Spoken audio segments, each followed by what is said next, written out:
শীত, গ্রীষ্ম কিংবা বর্ষা, উইকেন্ড ট্রিপে বাঙালির কাছে কিন্তু দীপুদাই ভরসা। সেই দীপুদার পুয়ের পুরী, ভ্রমণপ্রিয় বাঙালির সবচেয়ে প্রিয় জায়গা। তাই তো পুরীর টানে বাঙালি বারবার ফিরে আসেন। পুরী এমন একটি জায়গা যেখানে বছরের যে কোনো সময় আপনারা আসতে পারেন। তাই আমিও মোটামুটি চেষ্টা করি প্রতি বছরই একবার করে পুরী যাওয়ার। পুরী নিয়ে আমার চ্যানেলে কিন্তু বেশ কয়েকটি ভিডিও আছে, তবে যতবারই যাই পুরী কিন্তু বাঙালির কাছে চির নতুন। পুরী যাননি এমন বাঙালি কিন্তু খুঁজে পাওয়া মুশকিল। পুরীতে কিনা নেই, এখানে সমুদ্র দেখতে পাবেন, তেমনি ভুবনেশ্বরে ঘুরতে আসলে কিন্তু উদয়গিরি, খণ্ডগিরির মতো ছোট ছোট পাহাড় দেখতে পাবেন। এছাড়াও ইতিহাসে মোড়া কোণার্কের সূর্য মন্দির, সমস্ত কিছুই কিন্তু এই একটা ট্যুরেই আপনারা পেয়ে যাবেন। এছাড়াও নন্দনকাননের সাদা বাঘ ও সিংহ তো থাকছেই। এই পর্বে আমি আপনাদের দেখাবো 2 রাত 3 দিনের পুরী ভ্রমণ গাইড। কিভাবে আসবেন, কী কী দেখবেন, সম্পূর্ণ তথ্য। হ্যালো বন্ধুরা, কেমন আছেন? আশা রাখি ভালোই আছেন। আমি দীপু, আপনারা দেখছেন আমার চ্যানেল ট্রাভেলিং দীপু। আজ 22শে জানুয়ারি 2025, সকলকে হ্যাপি নিউ ইয়ার প্রথমেই জানাচ্ছি। অনেকদিন কোনো ভিডিও আসছে না, আর একটা নতুন ভিডিও নিয়ে আপনাদের সামনে আমি হাজির হয়েছি। তো এই মুহূর্তে আমি দাঁড়িয়ে আছি শালিমার রেলওয়ে স্টেশনে। আজ আমি যাচ্ছি বাঙালির সেকেন্ড হোম পুরীতে। এই পর্বে আমি আপনাদের দেখাবো শালিমার থেকে পুরী পর্যন্ত ট্রেন ভ্রমণের অভিজ্ঞতা। ভিডিওটি অবশ্যই প্রথম থেকে শেষ পর্যন্ত দেখবেন। যদি কোনো প্রশ্ন থাকে কমেন্ট বক্সে জানাবেন। 22শে জানুয়ারি 2025 এসে হাজির হলাম শালিমার রেল স্টেশনে। অনেকেই জানতে চান শালিমার রেল স্টেশন কীভাবে আসবেন। সেক্ষেত্রে আপনাদের জানিয়ে রাখি, হাওড়া স্টেশনে চলে আসুন। সেখান থেকে আপনারা বাসে করে মাত্র 15 টাকার বিনিময়ে সহজেই শালিমার স্টেশন পৌঁছতে পারেন। এছাড়াও হাওড়া রেলওয়ে স্টেশনে রেল মিউজিয়ামের সামনে থেকে টোটো পেয়ে যাবেন, মাত্র 30 টাকায় আপনাকে পৌঁছে দেবে শালিমার রেলওয়ে স্টেশন। শালিমার স্টেশনের ভিতরে প্রবেশ করে দেখলাম আমাদের জন্য অপেক্ষারত দাঁড়িয়ে আছে 18409 জগন্নাথ এক্সপ্রেস। এই ট্রেনটি কিন্তু প্রতিদিনই শালিমার থেকে পুরীর মধ্যে চলাচল করে। এবং একটি ভালো খবর আছে আপনাদের জন্য, আমরা যখন গিয়েছিলাম এই ট্রেনটিতে কিন্তু আইসিএফ করছিল। বর্তমানে কিন্তু এই ট্রেনটিকে এলএইচবি কোচ করা হয়েছে, অর্থাৎ এখন যারা জার্নি করবেন তারা কিন্তু এলএইচবি কোচেই জার্নি করতে পারবেন। সময় এখন 6:55। শালিমার থেকে জগন্নাথ এক্সপ্রেস তার নির্ধারিত সময়তেই ছেড়ে দিল। বর্তমানে এই ট্রেনটি কিন্তু শালিমার থেকে বিকেল 6:55 ছাড়ে। এর আগে কিন্তু এই ট্রেনটি সন্ধ্যে 7:05 ছাড়লেও বর্তমানে 10 মিনিট টাইম এগিয়ে দেওয়া হয়েছে। এবং শালিমার থেকে ছাড়ার পর এই ট্রেনের প্রথম হল্ট কিন্তু সাঁতরাগাছি। যারা সরাসরি শালিমার পৌঁছাতে পারবেন না, তারা হাওড়া থেকে সাঁতরাগাছি এসে সহজেই সেখান থেকে কিন্তু এই ট্রেনটি ধরে নিতে পারেন। 112 কিলোমিটারের জার্নি শেষ করে আমরা ফাইনালি এসে পৌঁছালাম খড়গপুরে। ট্রেনের নির্ধারিত সময় থেকে 5 মিনিট লেটে। মেচেদা, খড়গপুর, বেলদা সহ পশ্চিমবঙ্গের একাধিক রেলওয়ে স্টেশনকে পার করে আমাদের ট্রেন কিন্তু প্রবেশ করলো উড়িষ্যাতে। 23শে জানুয়ারি রাতে নেতাজি জন্মভূমি কটককেও কিন্তু আমরা পার করে ফেলেছি। এরপর ট্রেন এগিয়ে যেতে থাকলো পুরীর উদ্দেশ্যে। আমাদের এই ট্রেনে ভাড়া পড়েছিল জনপ্রতি 295 টাকা করে। এছাড়াও পুরী যাওয়ার জন্য আরও একাধিক ট্রেন আছে, আমি সমস্ত লিস্ট আমি নিচে স্ক্রিনে দিয়ে দিলাম, দেখে নিতে পারেন। ফাইনালি আমাদের অনেকটা প্রতীক্ষার অবসান ঘটিয়ে ট্রেন প্রবেশ করলো পুরীতে।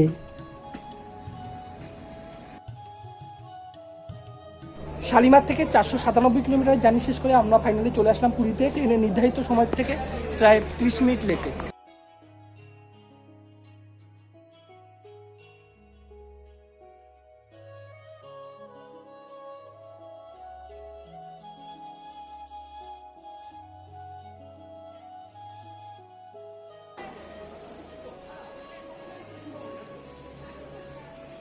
গত 1 বছর আগে যখন আমি পুরীতে এসেছিলাম তখনও কিন্তু পুরী স্টেশনে কাজ চলছিল।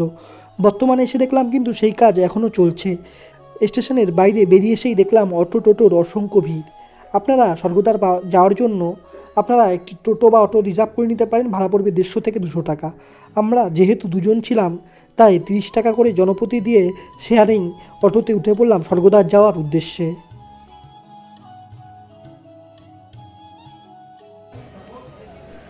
স্বর্গদ্বার পৌঁছে সেখান থেকে মিনিট 5 পায়ে হেঁটেই পুরী বাজারের কাছেই আমাদের হোটেল বুক করা ছিল। তো আমরা পৌঁছে গেলাম আমাদের হোটেলে। এই রুমটির জন্য আমাদের ভাড়া পড়েছিল দিন প্রতি 800 টাকা করে। তো প্রথমেই হোটেলে ফ্রেশ হয়ে আমরা চলে আসলাম সমুদ্রের পাড়ে।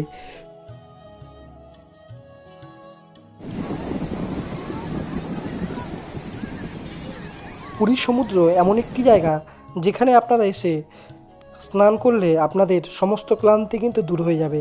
সারা রাতে ট্রেন জার্নির যে ক্লান্তি তা কার্যত দূর হয়ে গেছিলো আমাদের এই সমুদ্রের কাছে এসে।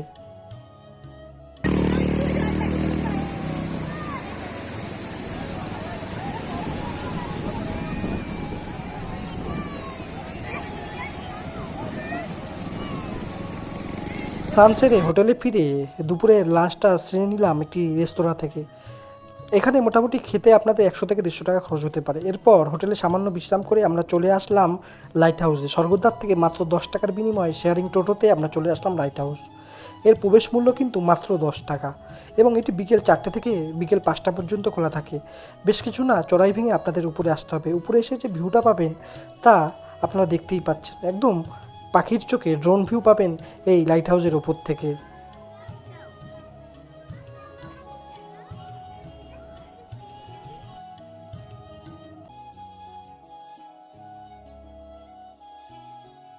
এরপর স্বর্গদ্বার মার্কেটের কাছাকাছি সমুদ্র বিচে এসে দেখলাম এখানে সন্ধ্যা আরতি হচ্ছে।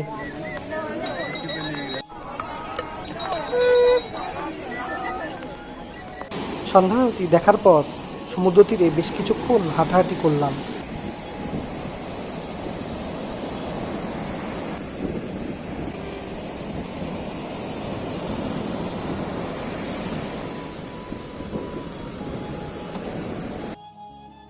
পুরীর স্বর্গদ্বার মার্কেট ভ্রমণপ্রিয় বাঙালির কাছে অন্যতম একটি আকর্ষণীয় জায়গা। যারা কেনাকাটা করতে পছন্দ করেন তাদের কাছে কিন্তু এই জায়গাটি স্বর্গরাজ্য বলা চলে। এছাড়াও যারা সি ফুড খেতে পছন্দ করেন এখানে কিন্তু তার অসংখ্য সম্ভার এখানে রয়েছে। ঘোরাঘুরি খাওয়া দাওয়া সেরে এরপর ফিরে গেলাম হোটেলে। এরপর পুরী ভ্রমণের দ্বিতীয় দিন সকাল সকাল চলে আসলাম পুরীর সমুদ্র সৈকতে, কারণ এদিন সমুদ্র স্নান সেরে আমরা যাব জগন্নাথ দেব মন্দিরের উদ্দেশ্যে পুজো দিতে।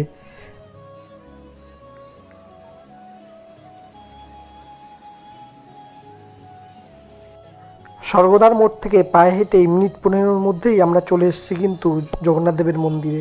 আপনারা চাইলে শেয়ারিং টোটোতেও আসতে পারেন, ভাড়া নেবে জনপ্রতি 20 টাকা, অথবা গাড়ি রিজার্ভ করলে ভাড়া পড়বে 100 টাকা। তো আমরা চলে এসেছি মন্দিরের সামনে, দেখতেই পাচ্ছেন।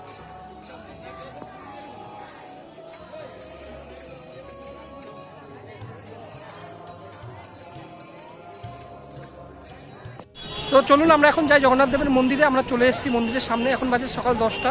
তো মন্দিরের সামনে থেকে ভিউটা আপনাদের দেখাচ্ছি বন্ধুরা, দেখতে পাচ্ছেন।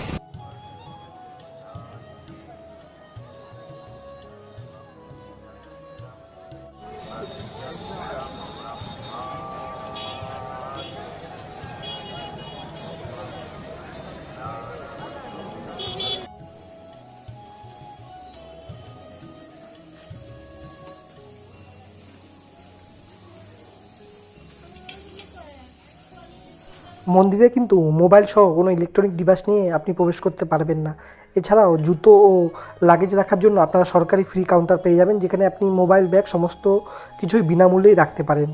তো আমরা চলে এসেছি মন্দিরের পাশেই, যে কাউকে জিজ্ঞেস করলে আপনাদের দেখিয়ে যাবে এই ফ্রি কাউন্টারে দেখে আপনারা মন্দিরে প্রবেশ করুন। তো আমরা মন্দিরে প্রবেশ করেছিলাম। মন্দিরের ভিতরে কিছুই আপনাদের দেখাতে পারবো না, তবে আমাদের কিন্তু খুব সুন্দর দর্শন হয়েছিল।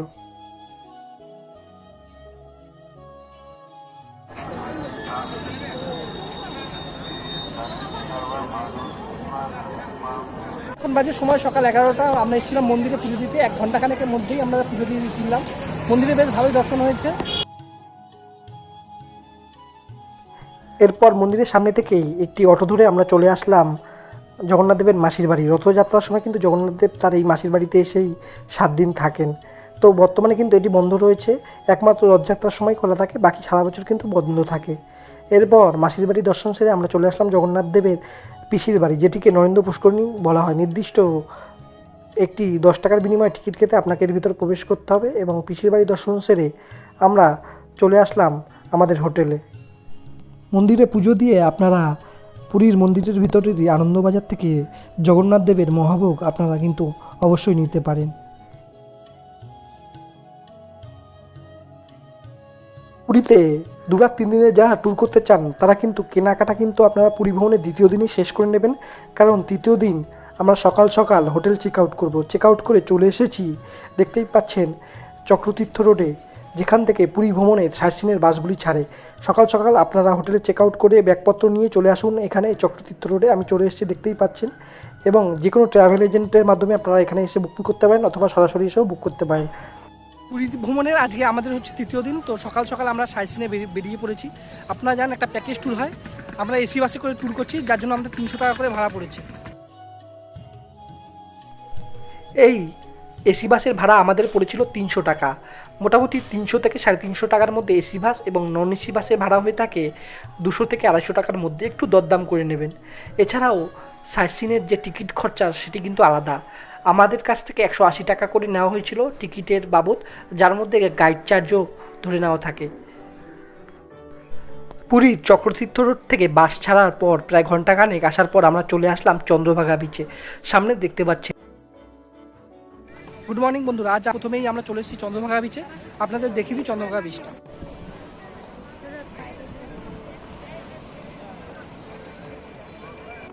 सन टेम्पल कोणार्क 5 मिनट की रास्ता। চন্দ্রভাগা বিচ দেখার পর মিনিট 5 বাস চলার পরই চলে আসলো কোণার্কের সূর্য মন্দিরের কাছে। বাস পার্কিংয়ের কাছে দাঁড়িয়ে গেল এবং সকালের খাওয়া দাওয়া সারার জন্য বাস কিন্তু এখানে বেশ কিছুটা সময় এক্সট্রা দেওয়ায়।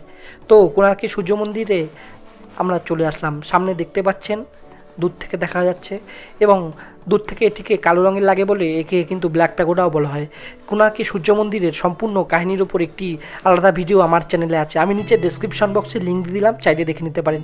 এই মন্দিরের সৌন্দর্য ও ভাস্কর্য আপনাকে মুগ্ধ করবেই।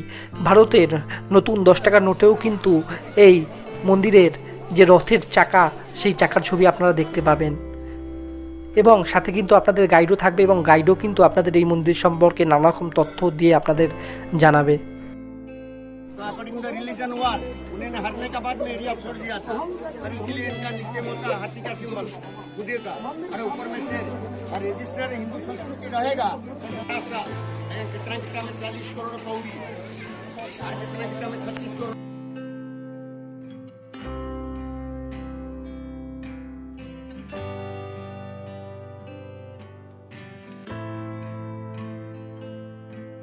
এরপর আমাদের বাস এগিয়ে চলল লিঙ্গরাজ মন্দিরের উদ্দেশ্যে। আমরা এসে পৌঁছেছি লিঙ্গরাজ মন্দিরের সামনে। দেখতে পাচ্ছেন এই মন্দিরটি মন্দিরের শহর ভুবনেশ্বরে অবস্থিত। প্রায় 1000 বছরেরও বেশি পুরনো এই মন্দির। মন্দিরটি মূলত ভগবান শিবকে উৎসর্গ করে তৈরি করা। ভগবান শিবকে এখানে লিঙ্গরাজ রূপে এবং মাতা পার্বতীকে ভুবনেশ্বরী রূপে পুজো করা হয়। মন্দিরটি কিন্তু বেশ কিছুটা বড় এবং ভুবনেশ্বর আসলে এই লিঙ্গরাজ মন্দিরে কিন্তু অবশ্যই আসবেন এবং মন্দিরে পুজো দেওয়ার জন্য সামনে থেকে আপনারা ডালা পেয়ে যাবেন, যা নিয়ে আপনারা সহজেই পুজো দিতে পারেন।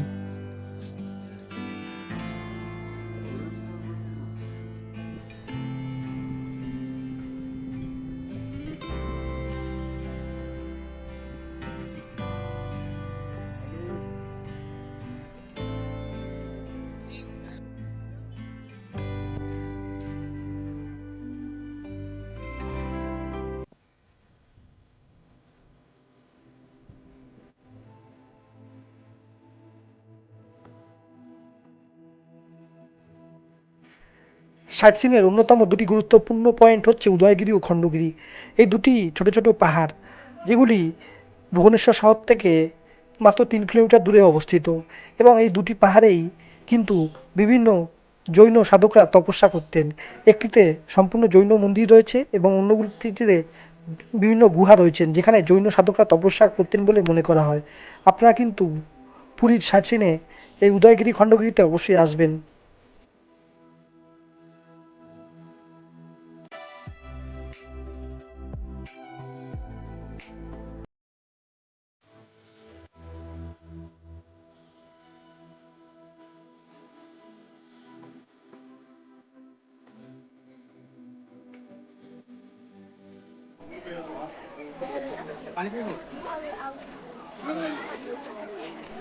উদয়গিরি ও খণ্ডগিরি দেখে বাস আমাদের এগিয়ে চলল শেষ পয়েন্ট নন্দনকানন দেখাতে।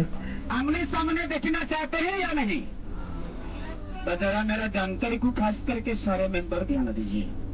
এই নন্দনকানন কিন্তু বাচ্চাদের কাছে খুবই আকর্ষণীয় হবে, কারণ এটি ভারতের সর্ববৃহৎ চিড়িয়াখানা।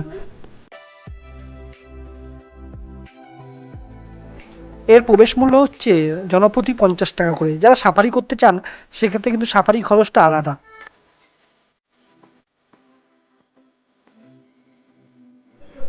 একে একে দেখে নিলাম বাঘ, সিংহ, হাতি, ময়ূর সহ একাধিক বন্য জীবজন্তু। এছাড়াও এখানে কিন্তু বাসে করে আপনারা জঙ্গলের ভিতর পর্যন্ত যেতে পারেন সাফারি করতে, এক্ষেত্রে খরচটা আলাদা।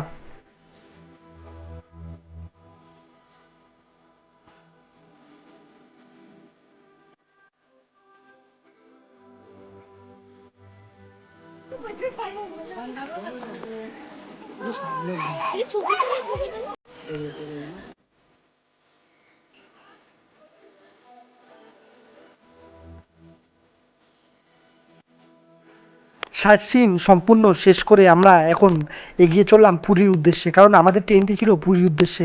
যারা ভুবনেশ্বর যেতে চান এই বাসটিকে আপনারা অনুরোধ করলে কিন্তু বাসটি কিন্তু ভুবনেশ্বর স্টেশনের সামনেও আপনাদের নামিয়ে দেবে।